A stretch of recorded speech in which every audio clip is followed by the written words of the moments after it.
everyone, this is Tats Pusong Palaban, ang bagong issue sera ng bayan.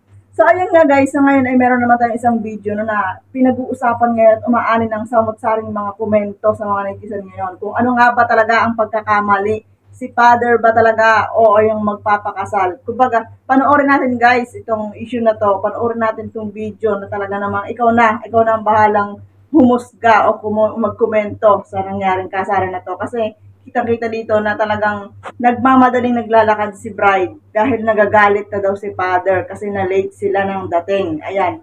So, panoorin natin guys. Ayan, nag-umpisa na pumasok yung groom. Yan, yung groom. Kasama yung kanyang parents. Maybe siguro parents niya to kasi syempre groom yun eh. So, ayan. At makikita na mabibilis yung kanilang mga lakad. Kumpara dun sa iba, pag magpapaksal talaga, may mga picture pa dun sa bago pumasok, di ba, ganon? May mga, para may remembrance, sabi nga. So dito, sunod-sunod sila na pumapasok na agad-agad. Ayan. Parang yung mga hakbang nila ay talaga nagmamadali. Tapos ito na yung mga abay, nangunguna itong ring bearer kasi may hawak siya na ano, yung sa sing-sing. Yan, ring bearer. Nakakapagtaka kasi sunod-sunod sila para silang yung magrarally. Para silang yung magrarally na ano, hindi yung paisa-isa siya lang na papasok. Para silang magpuprosesyon. Yan.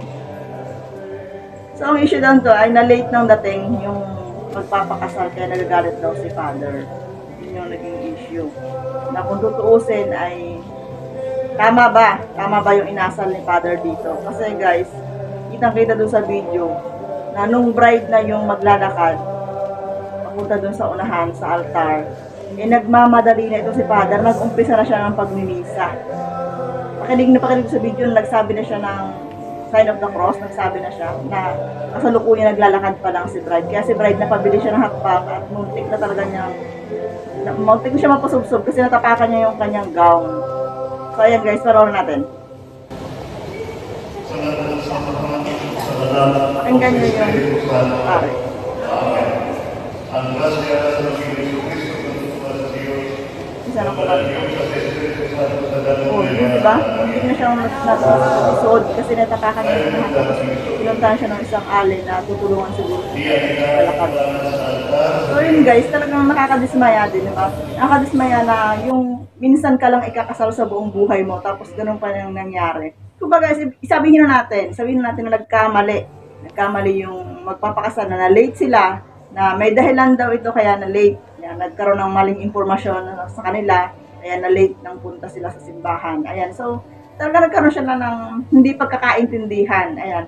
So sa inasal ng pare, medyo nakaka-disappoint talaga guys. Kasi alam mo yung minsan ka nakakasal sa buhay mo, tapos talagang napahiya ka dun sa pagpunta mo pa dun sa altar, napahiya ka. Siguro nangyayari yun habang kinakasal yung mag-asawa syempre yung dibdib ng babae, hindi ganun yung sayang nararamdaman niya kasi yun nangyaring hindi pagkakaintindihan. Yun ang naiisip sigurado ng babae at nung group also, ng group pareho sila na hindi sila matiwasay na nagpapakasaltihado nung oras na yun. Saka yung mga nasa paligid nila, sigurado na ramdam nila yung hindi maayos na takbo ng pagpakasalan. Ayan. So, ayun lang guys. Kung ikaw ang tatanungin, tama ba o mali ang ginawa ni father na ipahiya yung magpapakasal? Kumbaga, na late sila sa usapan na alamin niya muna sana kung ano yung dahilan kung bakit na late. Kung ano ba talaga naging dahilan, di ba?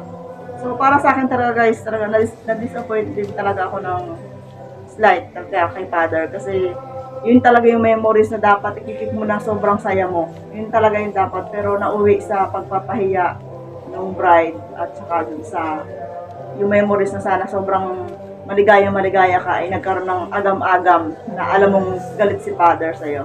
So yun lang guys, maraming salamat sa iyong panonood at kung hindi ka pa nakasubscribe, please subscribe on my channel and thank you for watching. Bye-bye!